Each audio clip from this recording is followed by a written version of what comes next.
All right, so I don't know exactly how to say this question, but one thing I've been thinking is if you've been a police officer anywhere for 20 or 25 years, at some point you had to have been scared, maybe. You had to have been afraid. You had to have been in fear for either your life or somebody else's. Um, Mm-hmm. how do you how do you deal with that? Can you give me an example of something? Can you give me an example of a time where you thought maybe it was the first time that you realized, oh, this is a dangerous job? Oh, this is for real? That Yeah. not everybody respects the badge? Yeah. I had a guy one time went to kill his wife. He was estranged, and he took a cab to his house where he used to live. He'd been thrown out a few months earlier, and went to kill his wife. And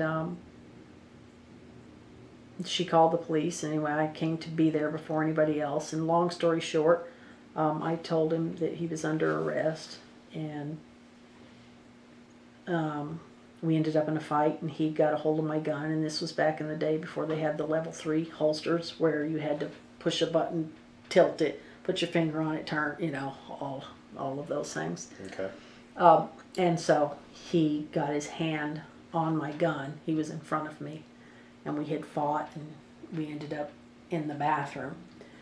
And he got his hand on my gun, and when he felt that he had my gun, he said, "Oh, I've got you now," and started telling me words to the effect that as soon as he got my gun out, he was going to kill me with it. And I knew that he meant it. So that's, of all the things that have ever happened, that was the time I was the most afraid. And so, yeah. What was Well, your obviously he exact didn't question? kill you. Yeah, no, he didn't. So what happened? He just wasn't able to get it out of the holster? Or? Well, I put both my hands on his hand because they teach you about weapon retention. And so I had been taught to take both my hands and push down on the weapon to keep it in the holster. But maybe I didn't listen in class because I didn't remember what to do next. So I was retaining my weapon in my holster with both hands, and he was big, and he was not tall, but very muscular, and he was probably my height. And I couldn't figure out, okay, what next, because he was pulling up, I was pushing down, and he couldn't get it out of my holster. But I knew what he was going to do if he could. And adrenaline just finally kicked in. I felt it kick in, and I knew that I only had one shot at it, and I was going to have to be strong and fast, and I was only going to have a second, fraction of a second.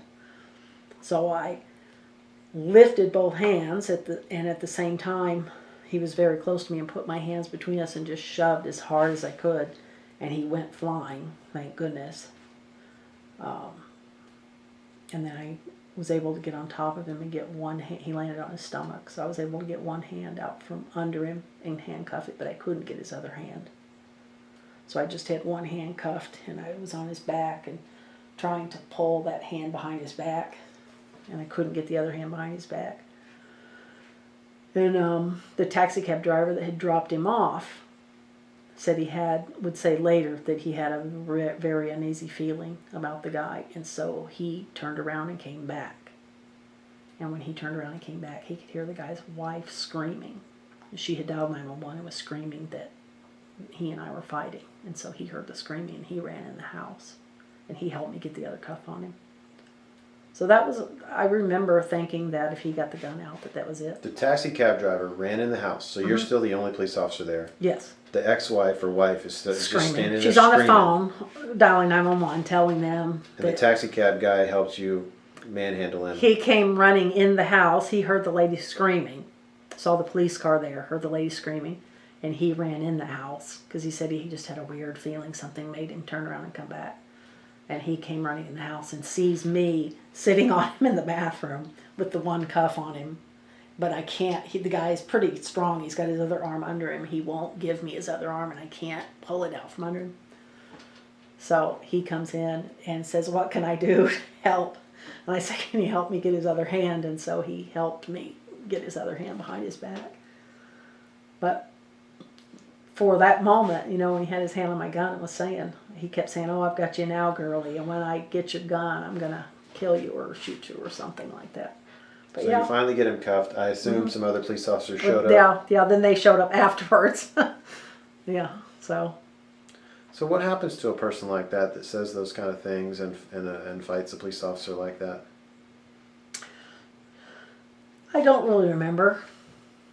I don't really remember what happened. I mean, to are him. those just, I assume, additional charges? And Yeah. I mean, he was arrested for threatening her and threatening to burn her house down, and he was arrested for all the charges that would go with that. Resisting arrest, and I don't remember if he got any time. I really don't remember. I was young. That was my first year. That was your first year as a full-time officer?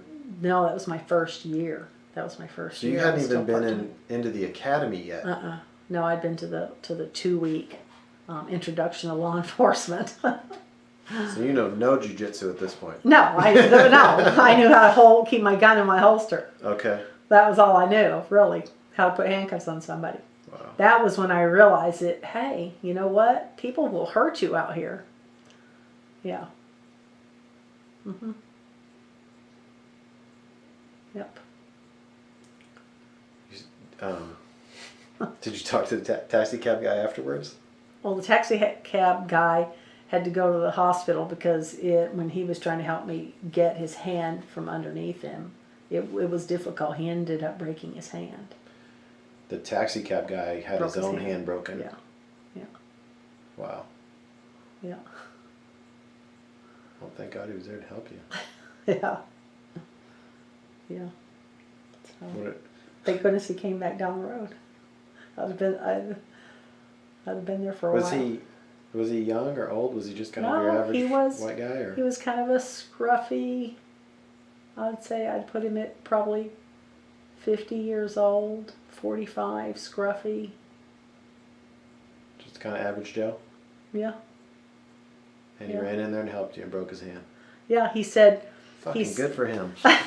he said, I dropped him off and I went down the road and something was eating at me, something wasn't right, and I couldn't get it out of my head, and I just said, fuck it, and I turned around and I went back because something wasn't right, and I pulled back up and I could see the police car there and I could hear a woman screaming, and he says, and I jumped out of my car and I go, and he came running in like sliding across the floor.